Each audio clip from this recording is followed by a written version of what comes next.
Mr. Cherniak?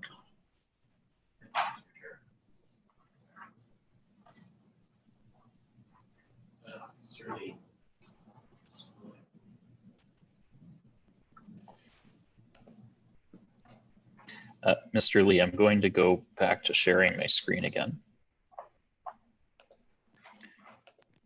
And what you're looking at here is from the 2017 secondary plan height schedule 1, right? Yes. And this shows that in 2017, the maximum height that was going to be allowed was 15 stories and only along the Yonge Street corridor, right? Correct. And that was sufficient to accommodate 3.0 FSI, correct? That's my understanding. Well, that was what the plan planned for, right?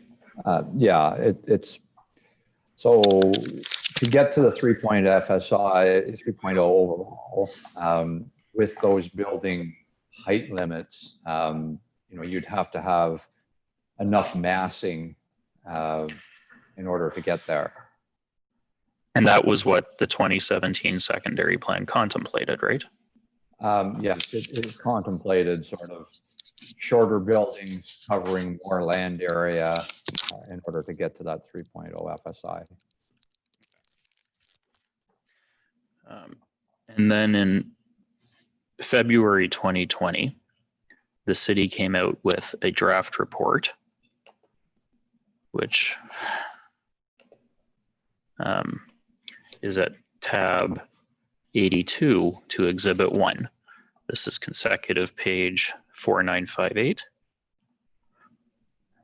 And this was a plan for, so this is the February 2020 draft secondary plan. This was a plan for 4.0 FSI, wasn't it? That's correct. And it had a maximum building height of 30 stories along part of that same corridor, and only 25 stories along this part on there, right? That's correct. Okay. So what this tells us is that 30 stories with the policies in that plan were sufficient to accommodate 4.0 FSI, right? If you built things out correctly, yes. And it also had a limit on the interior corridor areas of 25 stories. Yes. I actually misspoke. This section here was 18 stories, not 25, right? That's correct, yes. Okay.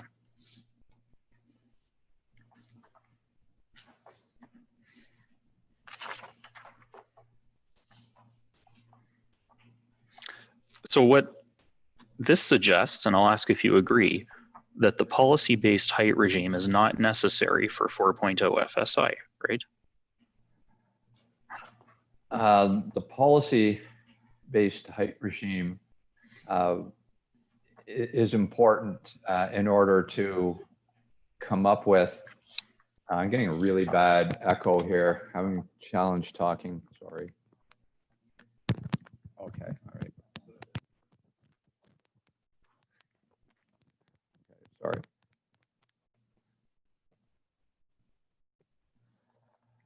Okay, so the policy-based regime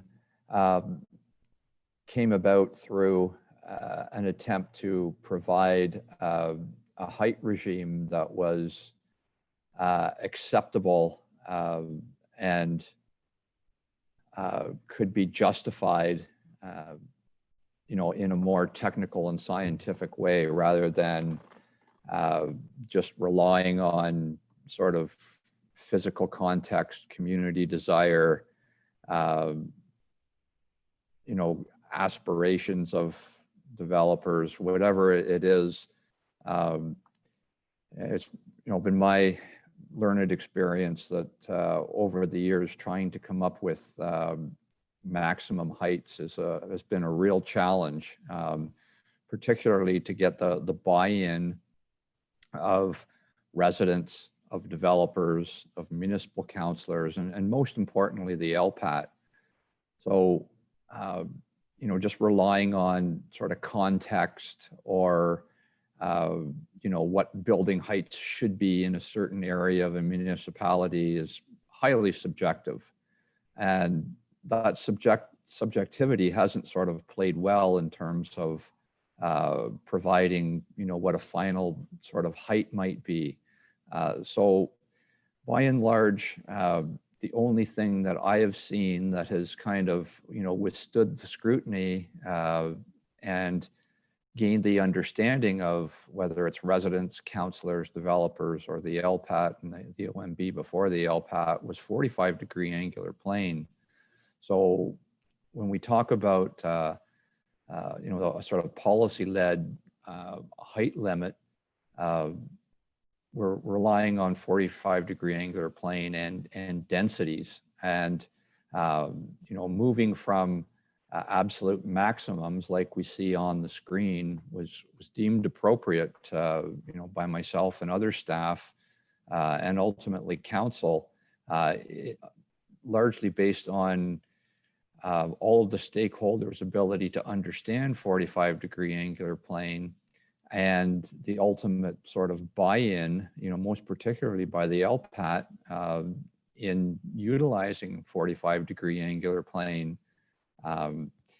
Even some of the council in this hearing have been involved in other hearings where Richmond Hill staff put forward subjective. Sorry, what question are you answering right now?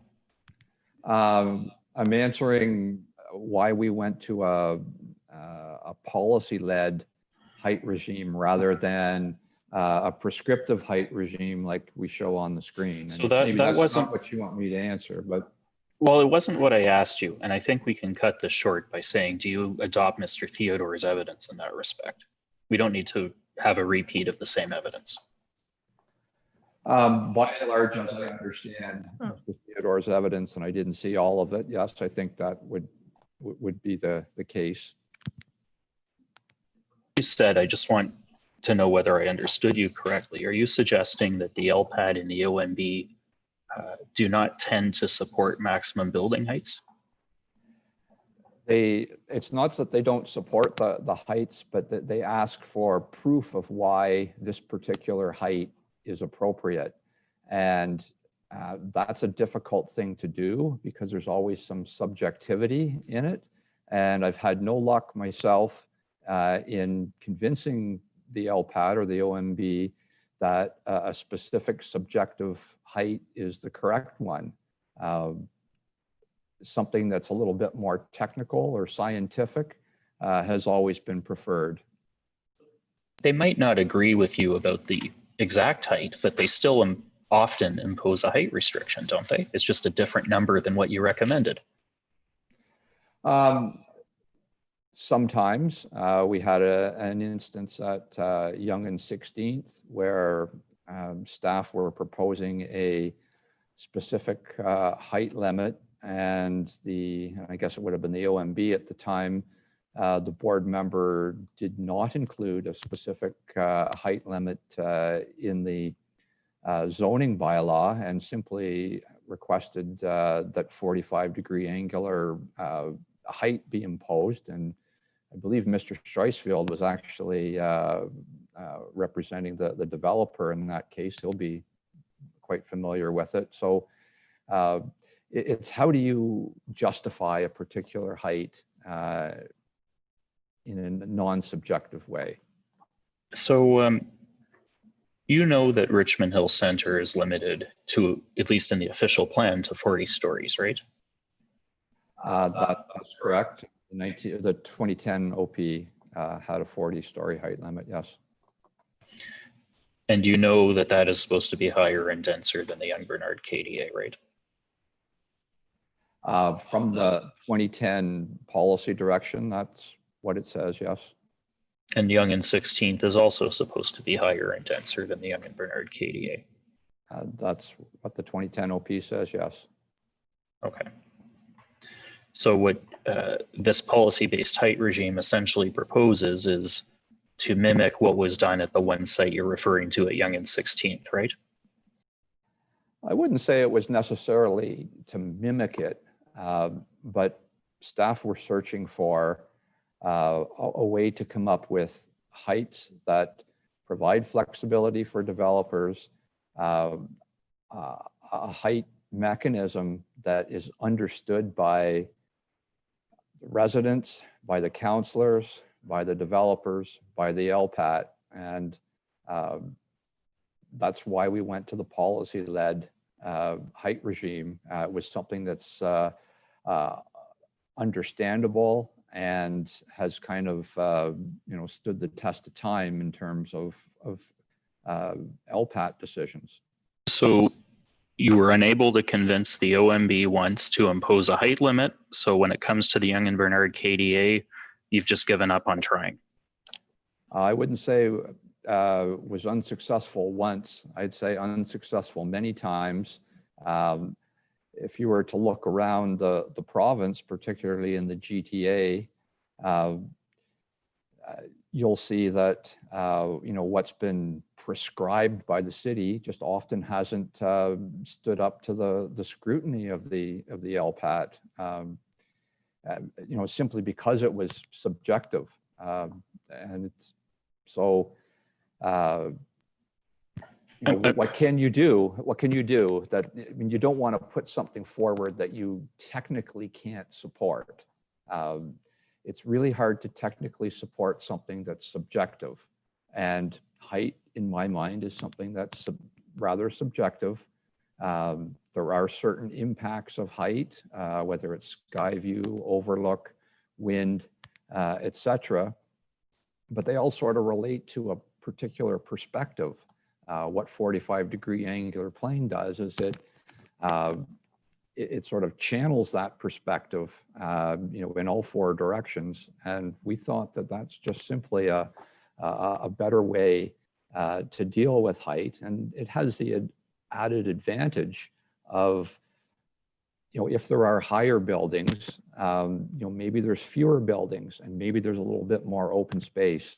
So there's some sort of ancillary benefits to it as well. Than the one OMB decision you referred to, are there any other policy-based heights that have been imposed in Richmond Hill? Several, and by and large, I would say that those that have been adjudicated through the OMB, for the most part, the city's lost in their ability to impose the specific height limit. There's numerous examples on Yonge Street, for example, the Bayflands. We attempted to, having trouble, Andrew. Sorry, this is the host speaking. Mr. Cherniak. Sorry. So I'm unmuted now. That was what you were saying, right? Yeah, I've been having a lot of trouble in the past little bit. So why don't I go back to what I did before then? I guess that was working. Yeah, if you can mute and unmute yourself, that would might.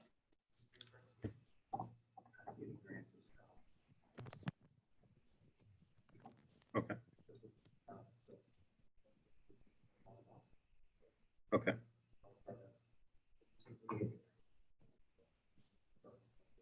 Okay. Thank you.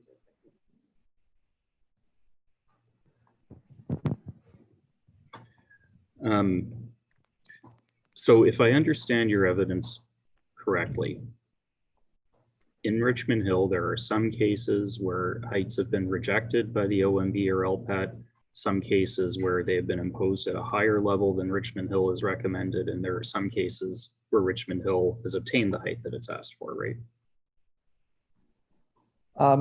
I'd say by and large, Richmond Hill and other municipalities in the GTA have been unsuccessful in seeing their prescribed height limits put into place. It always ends up being a little bit higher through various arguments or negotiation, and more specifically adjudication by the OMB and the LPAT. And it's simply because of that subjectivity. So, why use something that's subjective if you're not sure it's going to pass muster? I understand your opinion on this. Now I'm going to go back to the question that I was asking, though, is that when you look at this map from the February 2020 draft, What this says is that if you could convince the LPAT to keep it at 30 stories, that is with these particular areas at these heights, that can accommodate 4.0 FSI in the KDA, right? It can, yes. Okay. So I'm going to go to Exhibit 60. This was, just scroll down, this was map 1 to your staff report 17.197 in 2017. Do you This is from the 2017 report. Yes. Vaguely, yes. Okay. And what this map shows, well, maybe then I should bring you to the report itself.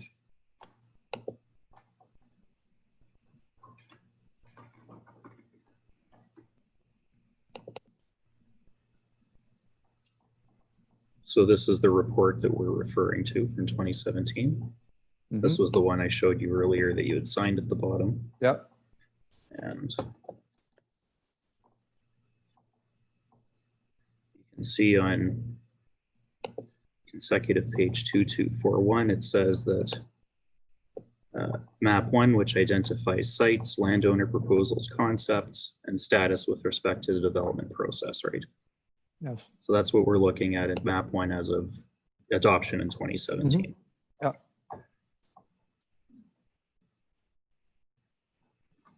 And on the right column, what you can see is what the landowners were contemplating at the time, whether by application or concept plan, right? Yes. Okay. And if you scroll down through this, what you will see is that at that time, at the time the council considered OPA 8, there was no there was no proposal for greater than 4.5 FSI, right? That's right. And council did not have before it any proposal for greater than 33 stories, did it? Not at that time, no. Okay. So I understand you may not be able to answer this question, but I'll ask and see if there is an answer. If all of these concept plans and applications had been approved as they were, do you know what the FSI would have been for the KDA? I honestly don't. I mean, there's calculations that could be done, but at the moment, you know, I'd have to run through all of that calculation. And, So and I don't know the answer. And that's a perfectly fair answer. I'm curious to know whether you recall that calculation being done at the time. I don't recall. I don't know that we did one.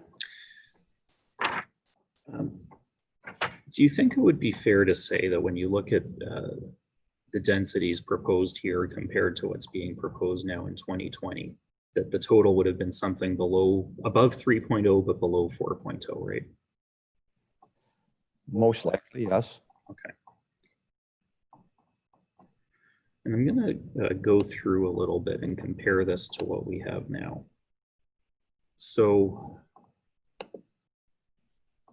this is, sorry,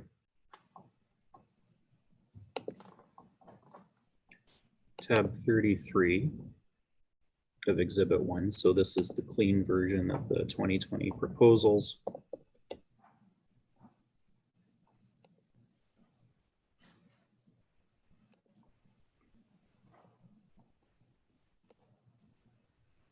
And we're back at our map here. Okay. So quadrant 1 up here, quadrant 1 down there, that's part of today's Doliola lands, right? Yes. Okay, so that was, at the time the proposal was 3.0 FSI or 3.02, and today it's 5.0, right? Yes. Okay. Quadrant 2 was another part of the Doliola lands. At the time it was 1.0 FSI. Those are the townhouses that are being built already. Yep. And today it remains at 1.0 FSI, right? Correct. Okay. Quadrant 3, which is the other Doliola lands today, Now, in this case, we're dealing with an application, aren't we? Yes. Okay, and it was a site plan appeal? OP and zoning, as I recall. I'm not sure if site plan was part of it. Okay. And the appeal that exists is linked to this hearing, correct? I believe it's part of phase 2, Correct. although it would be approved as part of the plan in phase 1 because it's compliant as far as you understand, right? Yes. Okay. So at the time we were looking at 4.06 FSI, whereas today it's zoned for 5.0 FSI, right? Correct. Okay. Quadrant 4, TSMJC. So this was the actual application for a 16-story building, right? Yes. And that has now been severed from this hearing, correct? Correct. Okay. That proposal at the time was 2.75 FSI, and it is now in it looks like it's a mix of 3.0 and 5.0. Is that right? Most of the lands are in the 3.0 and a little bit of them are in the 5.0. Okay. And then you have the bulk of the TSMJC lands in quadrant 5 here.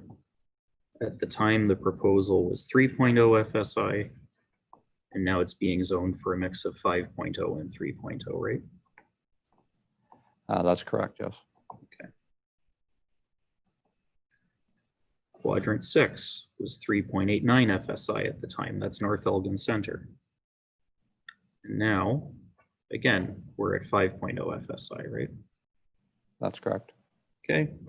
And then finally, you have the Yonge MCD lands, which at the time we're proposing 4.5 FSI. Now, that part of the application is actually still linked to this hearing, isn't it? It is, yes. Okay. And I should have asked this for Doliola. The proposal we saw for quadrant 3 is not the same as today's Doliola proposal, is it? No. Great. And Yonge MCD's proposal today is not the same as what we see in quadrant 8 here. Correct. Okay. But at the time it was 4.5, and now again we're up to 5.0, right? Correct. Okay. So, I mean, I think clearly when you look at what is proposed today in 2020, and when we know that on average this does not, or for the KDA as a whole, it doesn't go beyond 4.0, surely what we saw in map 1, because it's so much lower, is significantly less than 4.0, isn't it? It should be, yes, but I don't have those exact numbers. That's fine.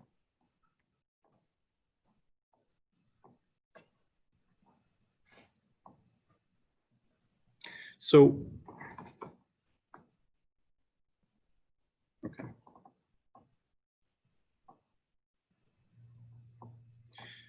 So I've added up all the numbers of units that are listed on this map 1. And I'll just note, I didn't go to the retirement residence number 7 there. It doesn't actually show a unit count. So without the retirement residence, the total is 5,439 units. Are you prepared to accept that I have that right? I think that sounds about right. Okay. And that includes the TSMJC commercial lands where there's no real plan for development in the near future, right? That's what we're being told. Okay. So then you can go to your staff report from 2020, which is what we're looking at now, page 2443. And this shows what was being proposed when council adopted the proposed or endorsed the proposed modifications in May 2020, right? Correct. Okay. The total number of residential units here within the KDA is 4,000, right? Don't have that number in front of me. Is that? Well, what I've added them up. So Yeah. if you add up from 129 to 600, it's about 4,000. I'm surprised that it's lower than So there's a reason, earlier.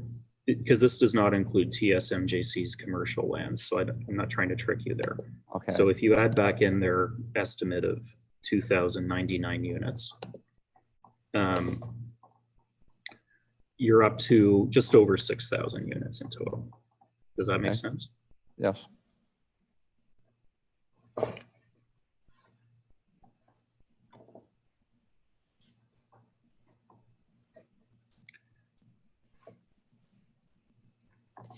Sorry, let me just ensure that my questions make sense.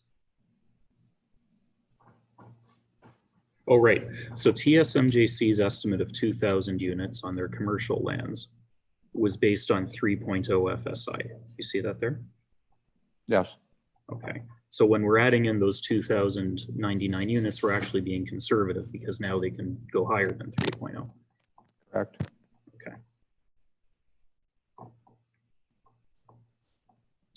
So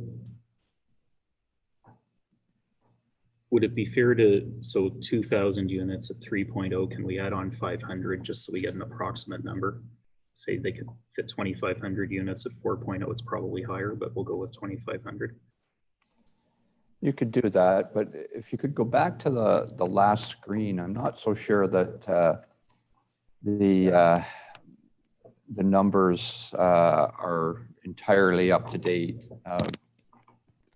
Things have changed. They continue to change. I think the Doliola lands actually have higher building heights and possibly even greater numbers of units than what was anticipated in early 2020. But, you know, we're talking just orders of magnitude here. But so there's actually more units than what we would have seen in the staff report at the time. yeah, so northwest is Doliola, and or is that just trying to figure this out? So that's is that Yonge MCD or is it Doliola? Which one? Sorry. Northwest. Oh, so you can see, map 6, unfortunately, they're different pages, but this is the area map that it's referring to. right? But so if you tell me a number, I can tell you which one it is. Number 6, okay. northwest would be Doliola.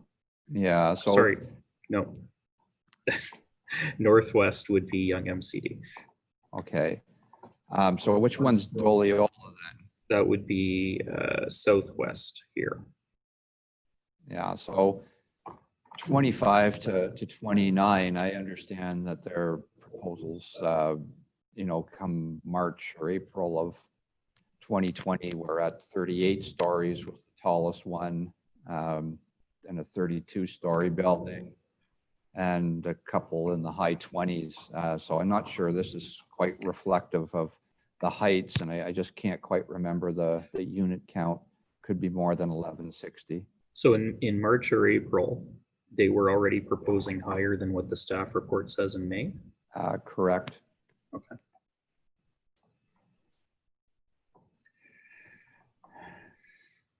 So I think I'm prepared to use the lower numbers because it still makes the point. So if you have your 6,500 units and you're saying it's likely more than that, and you use the city's estimate of 1.9 residents per unit, you're up to over 12,000 residents. Does that sound right to you? Sounds about right. But the plan says there will not be more than 11,300 residents for all of 4.0 FSI, right? And I can show that to you. You'll have to show that to Okay. me. So that is, And the context. sorry, the plan itself, not the staff report.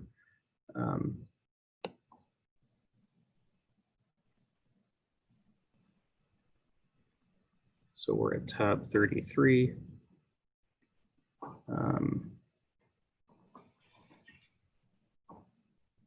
Here we go. The secondary plan area may accommodate a population in the range of 10,600 to 11,300 people. And then it adds on the employment on top of that. So when the plan says this, I mean, and you can see the word range is used.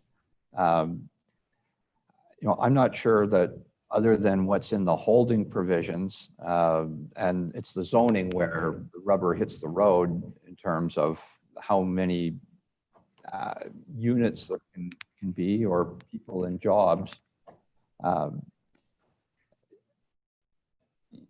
you know, what's here in the plan is what I'll say kind of an estimate.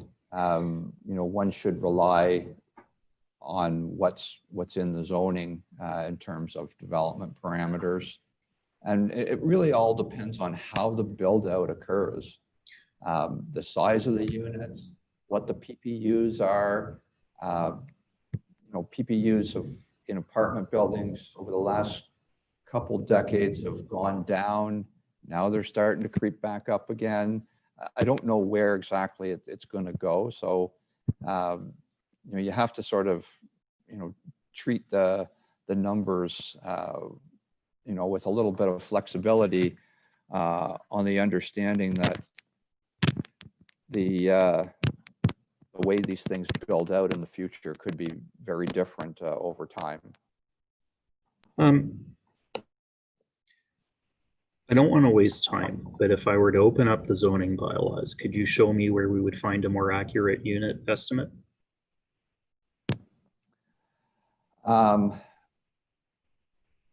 Yeah, I guess you'd have to open that up. I can't remember the exact numbers. I recall that the holding provisions in the zoning bylaw allow for certain numbers of people and jobs based on certain transportation infrastructure and certain modal split. So and I can't remember if there's an absolute maximum or not.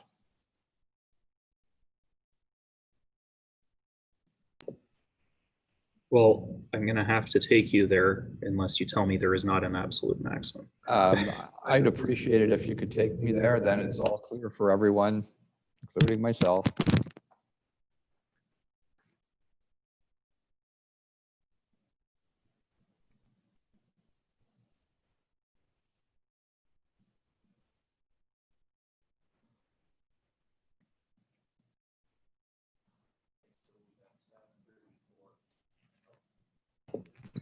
We have tab 34 and of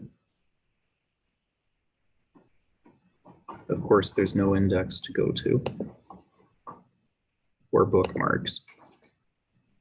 Oh, there we go, table of contents. So tell me where I should be looking.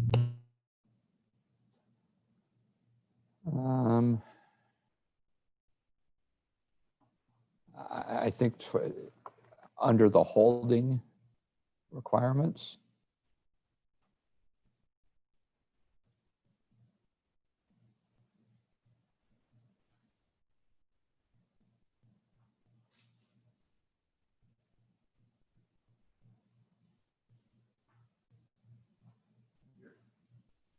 Yeah. 5.34. Yeah, try there.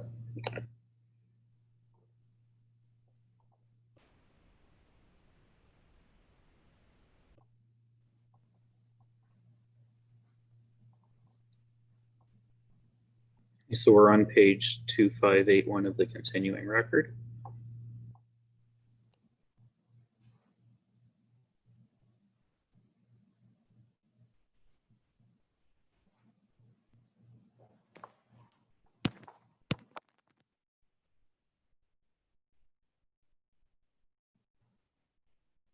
I believe there was a table of some sort that laid out.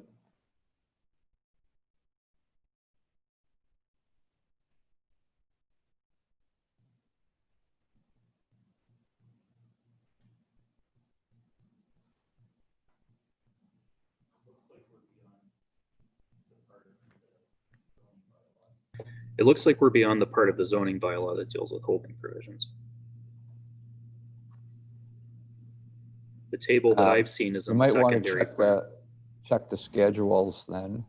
I can't remember exactly where the table was.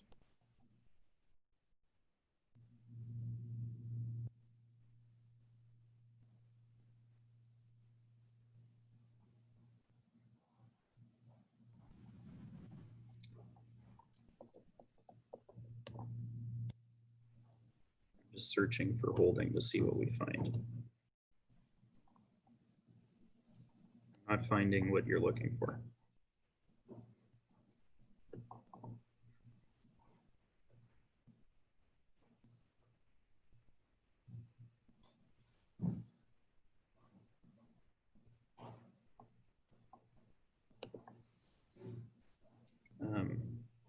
Are you sure that we cannot just rely on the secondary plan holding provisions?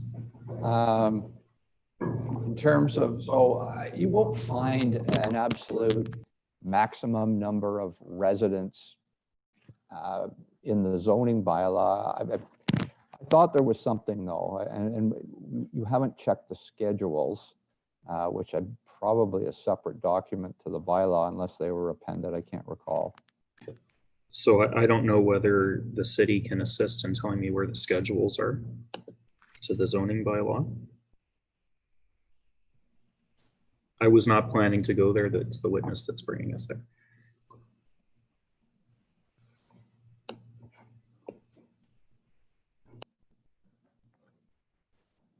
Well, if it's an attachment, so the zoning maps are somewhere.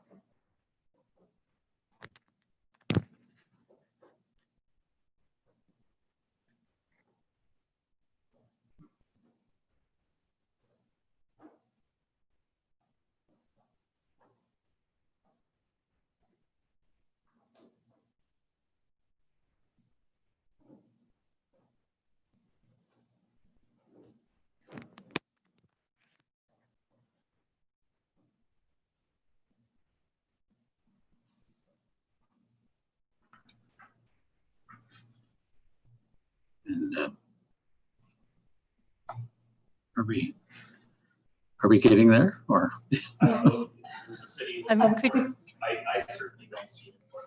Mr. Cherniak, could you refresh my memory as to what we're looking for exactly? The absolute maximum height or number of residents? I'm lost. So it is, I was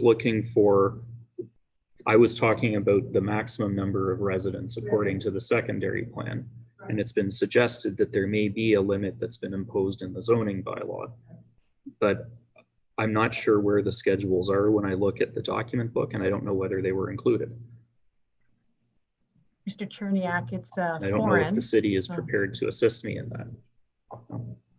I don't know whether, oh. Ms. Foran, you had a thought? I'm only, no, Mr. Cherniak, I'm not attempting to interfere. I think if you scroll down through that tab, though, the zoning schedules are part of tab 34.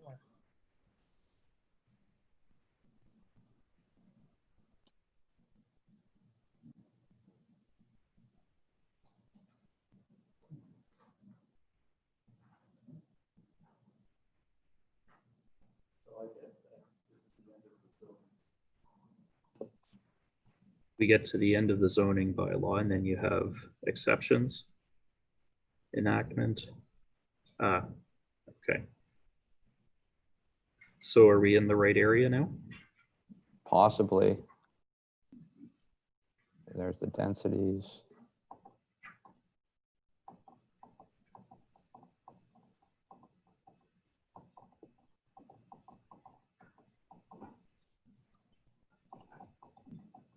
I don't see anything that has a maximum number of residents or units. So it has to be in relation to the holding provisions, because as I think we all know, and that may only be then in the plan itself and not in the bylaw. Fair enough. It's been a while since I've looked at this. And we looked at the holding provision before, and we saw that there was no maximum, right? Correct. Okay.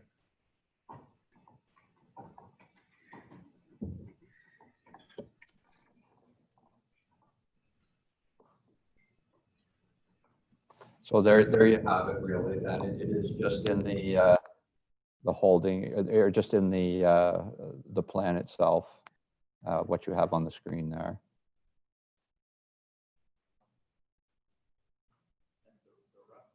I was doing with you earlier, where we were talking approximately 6,000 to 6,500 units, and you said that's a little low. You multiply it by 1.9, you're up around 12,000 residents. That was, when we were thinking, if you think about it, it's not including the Longo's Plaza area because we have no concept plan there, right? Correct. It's not including this corner right at Canyon Hill and Yonge Street because there's no plan there, correct? right? Not yet. We're not including Leon's because there's no plan for Leon's either, right? Yeah. So the actual number of residents in this area, 4.0 FSI, put it to you, will be significantly higher than 12,000, won't it? We don't know that, sir. It's going to depend upon how the units build out, how large the units are, how many units there are, and what the average persons per unit are. That's the only way to tell exactly how many people you're going to get. And none of us know exactly what that's going to be. You know, we base it on some certain assumptions, and that's why the plan talks about a range in the narrative of the plan. And that's our best estimate. But to get right down to a specific number, it's not possible to get to that number. Going to get to an exact number, but you've already told us that the actual numbers, we've been talking about units, right?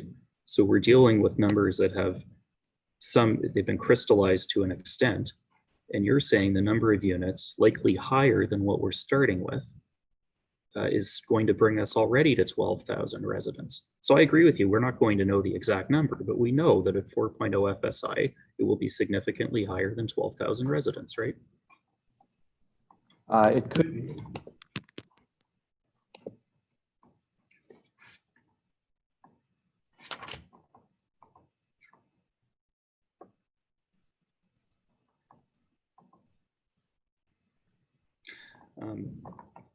Okay, so we talked earlier about the official plan for Richmond Hill from 2010 and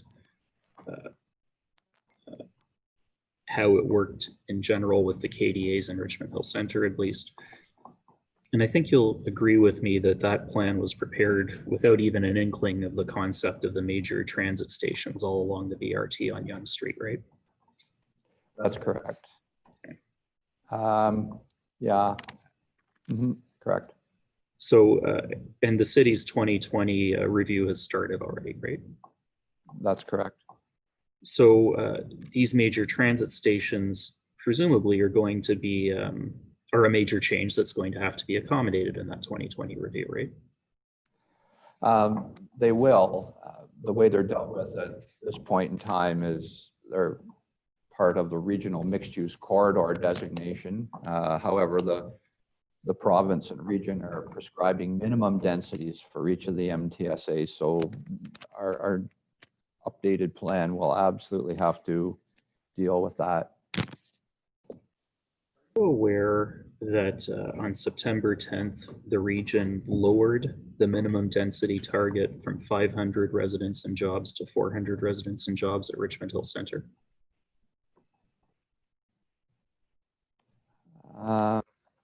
Lowered Richmond Hill Center. Yes. And I think part of that may have come through the delineation of the land area for the Richmond Hill Center MTSA. If you include a bigger land area, which I believe our direction to the region was, you might want to include the lands to the east where there are still big box retail units in terms of, you know, providing for future growth. It would be a good idea to include those lands. So once you include a bigger land area, you end up with a different denominator, and the number of units or persons and jobs per hectare is reduced. So I do recall something like that, yes.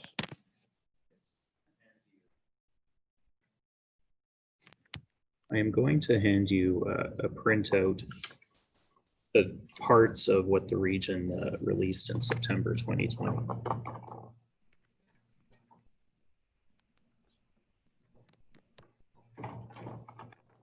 Pull it up on my screen.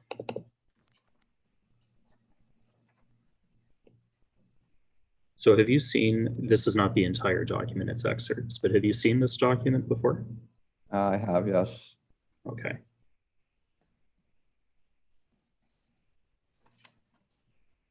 Will you agree with me that this is the new proposal for the Richmond Hill Center subway station? That's, I think it's the last page of the what I've given you. That's correct. Okay, so I'd like to hand this up as an exhibit, please.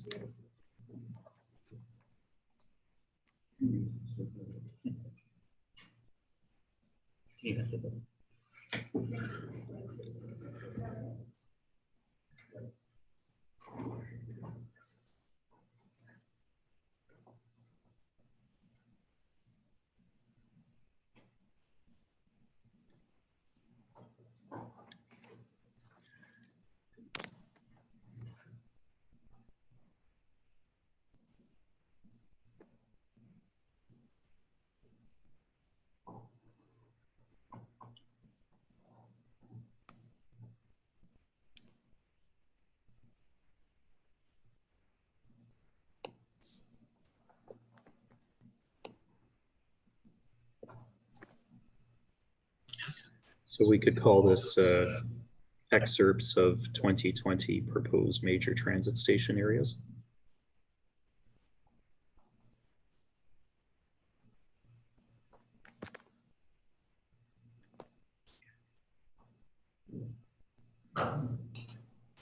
Okay.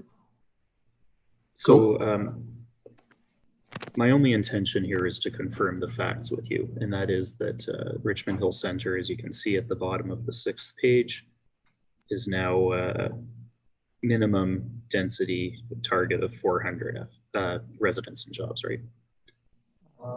That's not quite correct. Keep in mind that this document is, and you can see by the title of it, it's proposed major transit station areas and their densities and their boundaries. We won't know exactly what those numbers are until the new regional official plans approved. This is it's a starting point, but to say it's cast in stone would be highly incorrect. Fair enough. It's not a starting point though, because we had a previous proposal and this is an amendment to that proposal, right? Oh, well, if you could, and I wasn't quite aware of if you could show me the document that had the 500 in it, that would be helpful to me. But, you know, things won't be set until the regional plan is in place. And in any case, with respect to this document, and it just did come out September 2020, you can see the date on it. When we were doing the Yonge Bernard plan, that was in like January and February of this year. So there's a lot of moving pieces still in all of this. That this is an accurate, I really just wanted you to confirm that this is an accurate document, and I think you've done that. So. It's an accurate proposal, yes. Did you attend, either virtually or in person, the closed May 14 Richmond Hill City Council session when the 2020 proposals were endorsed by council?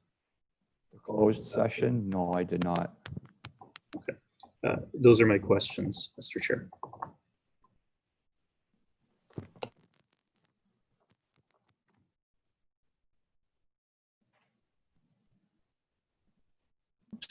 What do we recommend then? Mr. Schreisfield? Mr. Chair, sorry to interrupt. We had a very brief discussion over the break about the most logical sequence for cross-examinations.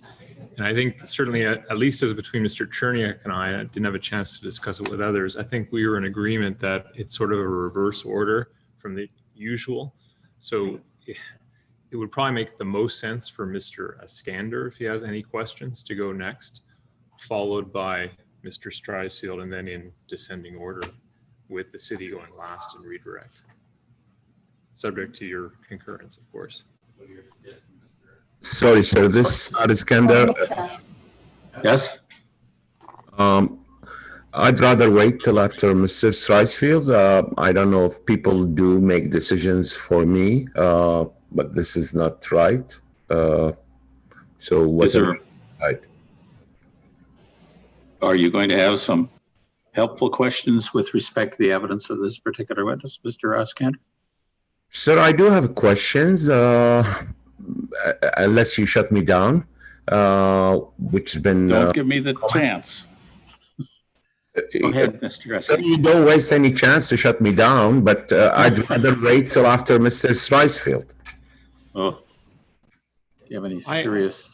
Firstly, I'm not making any decisions, I'm making suggestions. Yeah, and my okay. suggestion is that in fairness to all parties, it makes the most sense for Mr. Iskander to precede Mr. Schreisfield.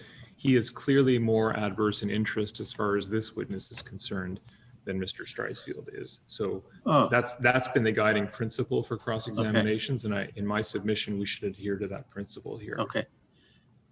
Mr. Iskander, would you like to give it a try now and not build on Mr. Schreisfield? Can I wait till after Mr. Schreisfield? I guess the recommendation is in the logical order, you should go now. Can you accommodate that? Do I have to, or can I wait? We're asking you if you would. I'd rather till after Mr. Schreisfield, if that's possible. Well, I agree with Mr. Kushner that the logical order is you now and then Mr. Schreisfield. So could you accommodate us now? Again? You have some, sir, you have many, sir, you have many planning questions, as I recall from the past. So this is the planner for the city. Why don't you ask some questions of planning matters of this planner? Okay. Seems that I have to go now, or I won't have a chance to go after. Is that what you're telling me? Yeah. Take the chance now, Mr. Iskander. Okay, I'll take whatever I can get from you. Thank you. Mr. Lee, what is your opinion regarding congestion in Richmond Hill? What is my opinion regarding, say that again, condition? Traffic congestion in Traffic Richmond Hill. congestion.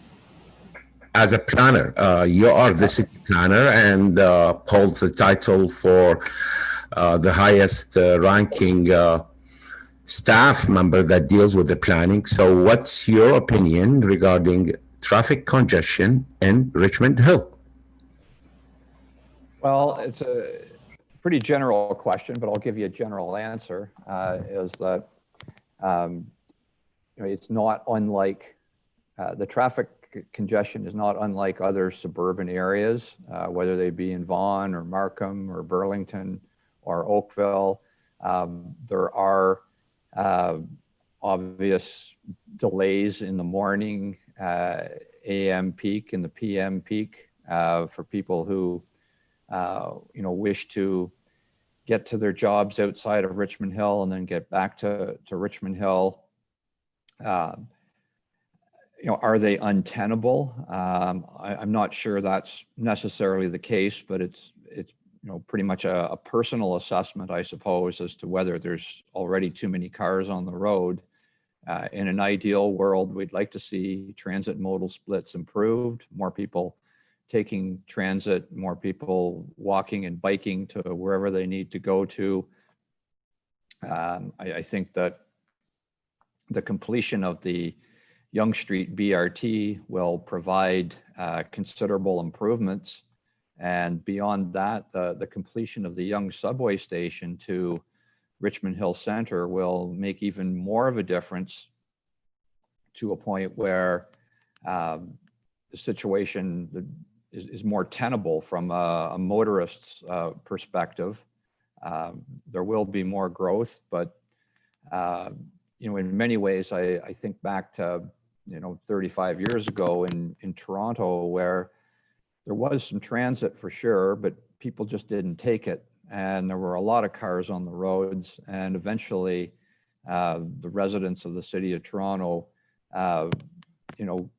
grew to the idea that the TTC was indeed the better way. And that's, of course, the way they market themselves. But more people began to take transit, and then things sort of smoothed out in some ways. And so we'd hope to see the same thing happen in Richmond Hill over time.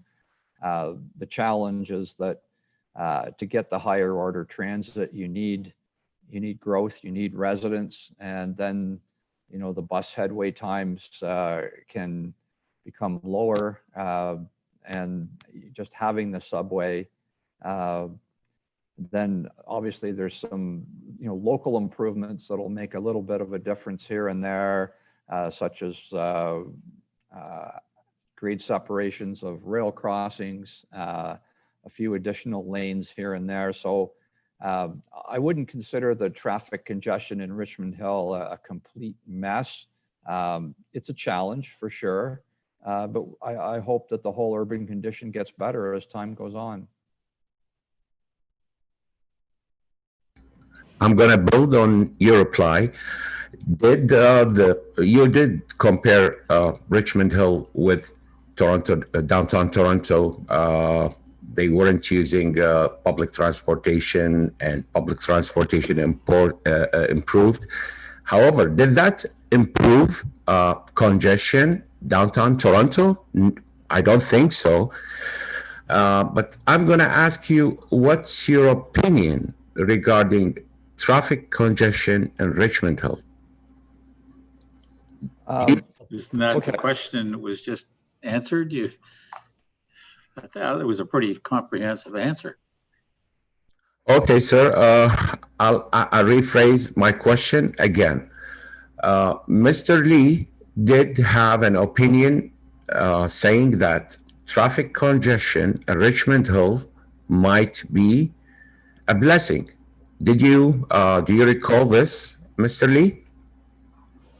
If it leads to more transit and more usage of transit, then I think it is a blessing. You get a more urban functioning area. You know, part of the challenge is psychological. You know, for people who live in a suburban area that's growing, you want to be able to get in your car and get where you want to get to as quick as possible with the least amount of traffic congestion. But urban areas change, and one has to understand that there may be more cars, and you have to live with it, and it takes you 5 minutes longer to get to work. That's not necessarily the end of the world, but you know, with the growth, there's a whole lot of advantages as well. You know, more shops, more services, more opportunity to work close to where you live, more transit. You know, if the quality of life was entirely about how easy it is to use your automobile, then house prices in downtown Toronto would be really cheap because nobody'd want to live there. And that's obviously not the case. So the quality of life can improve as areas urbanize, even though there may be more cars on the road.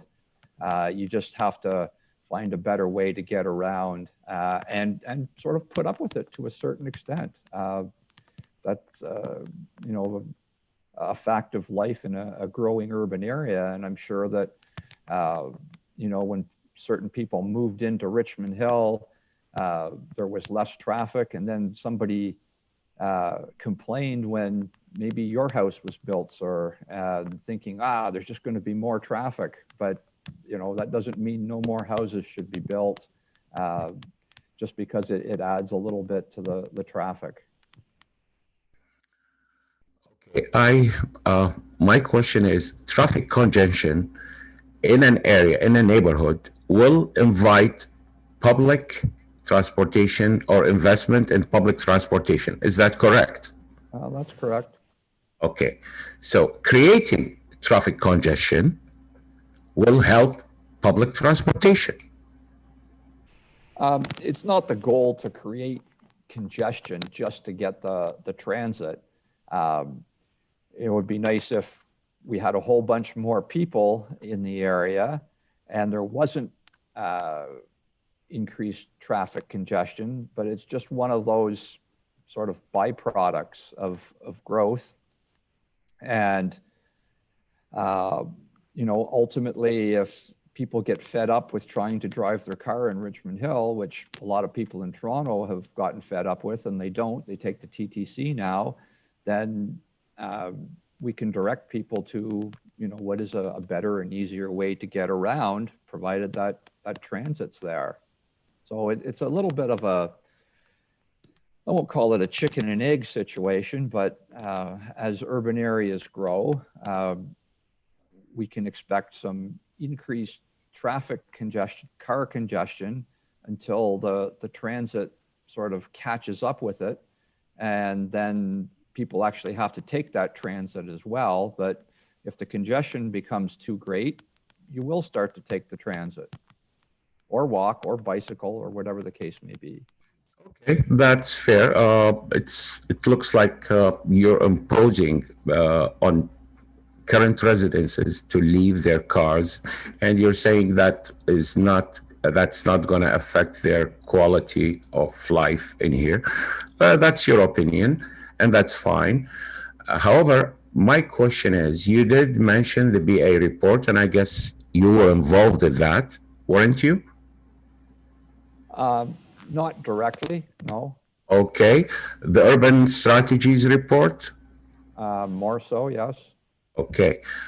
The final recommendations of that report would included that they warned against any increases in density, and they recommended lowering down the parking density. That's to encourage people, the newcomers and the community, to use public transportation or the model split. Isn't that correct? Well, that's partially correct. Lower parking rates are also a reflection of the sort of supply and demand that society wishes to have.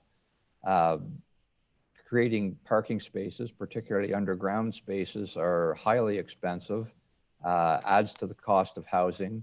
If a young person wants a cheap condo and doesn't want a car, the last thing they need to is to pay for a parking space. So there's a balance there, and it's a balance that keeps changing over time as society's functions and attitudes change. Okay, was the parking density revised lower from the 2017 and now in 2020? I believe it was, but I'm just not 100% sure, because I don't have the draft 2017 bylaw, nor do I have the draft 2020 bylaw right in front of me in terms of whether it's 0.6 or 0.8 spaces per unit. I just don't have that in front of me, but I think it was reduced slightly, as I recall, but not maybe as much as some of the developers would like. 0.6 or 0.8? I think it was 1.5. That was kind of what we've been hearing from some of the developers, that they'd like 0.6 or 0.8. And I think it depends a little bit on the unit type as well as to what the actual parking requirement is. And, I just don't have that in front of me. What I recall from memory is that the overall parking rate, I think, went down a little bit from the 2017 bylaw. How much, I can't tell you. Can you get back to me with and the panel with the rate of 2017 and the rate of 2020, please? Mr. Chair, I don't think it's appropriate to be giving this witness any homework. He's testifying under a subpoena that was issued by Mr. Cherniak. I don't think in that context it's appropriate to be requiring him to return for additional evidence. I don't understand why not. If it's facts, then he should support the facts. Okay. Next question. So, sir, is he going to provide us with the two numbers or not?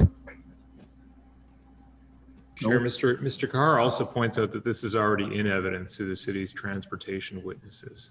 So in my submission, this is not the appropriate witness to be putting this to. Okay.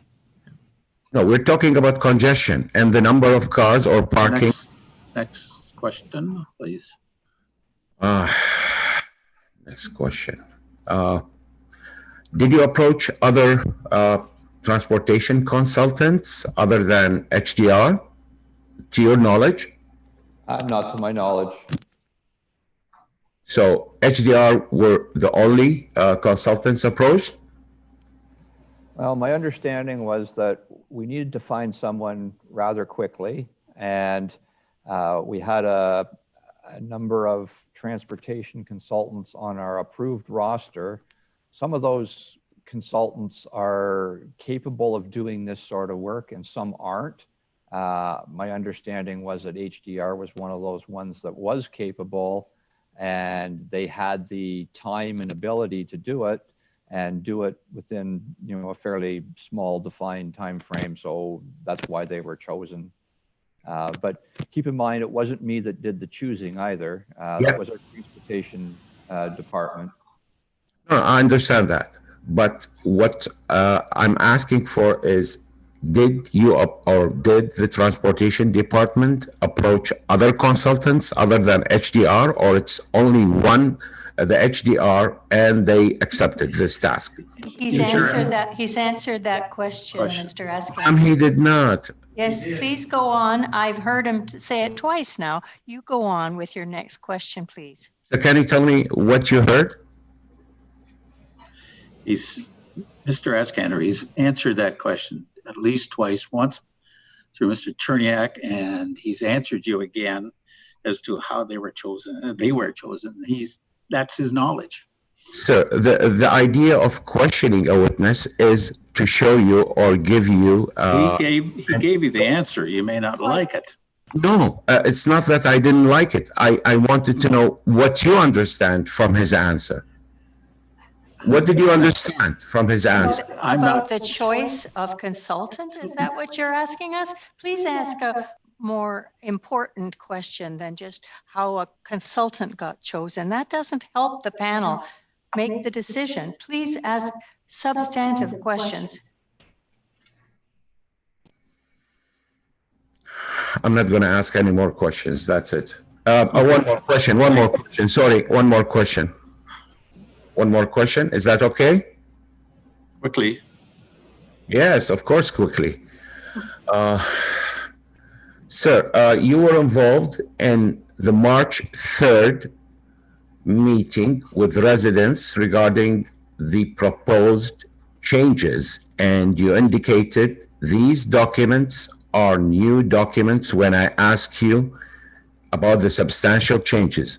Did you say and repeat twice that the proposed secondary plan and bylaw are new documents? Well, I can't quite recall the exact wording of the conversation, but you know, without a doubt, there were a number of changes to the documents, and whether you want to characterize them as new or not, you know, is a matter of, I guess, personal preference, but there are definitely changes to the documents. You did indicate new documents in that meeting.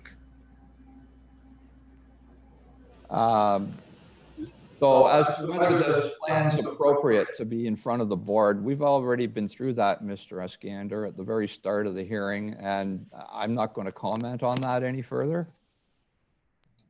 Okay. Okay. Thank you very much. Yeah. Thanks, thank Mr. you very much Askander. for the witness and the panel. Thank you. Oops. So do we want to take our lunch break now? Come back at 1:15. 45 minutes, that's normal. Good, thank you.